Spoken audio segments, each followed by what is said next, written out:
Assalomu alaykum, hurmatli mijozlar.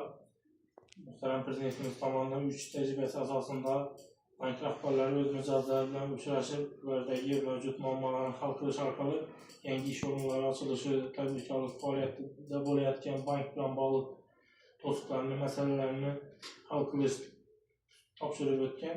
Shu munosabat bilan bugungi suhbatni uyushtirdik. Bugungi kunda bankimizda fuqarolar va tadbirkorliklar uchun bir qancha kredit mahsulotlarimiz bor. Hokim yordamchisi tavsiyanomasi orqali oilaviy tadbirkorlik dasturi doirasidagi kreditlar. Biznesga birinchi qadam 30 milliongacha 3 oy imtiyozlari bilan 3 yilgacha bo'lgan kreditlarimiz bor. Moliyaviy ommabop inklyuziv kreditlar.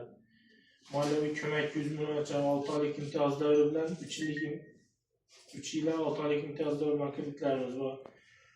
Bank omonatlari 1 yillik 16%dan 1,5-2 yilliki 19%dan. 1 yillik omonatlarimiz foizlari oldindan to'lab beriladi. 1,5-2 yillik omonatlarimiz 19%dan va har oyda to'lab berish foizini to'lab berib,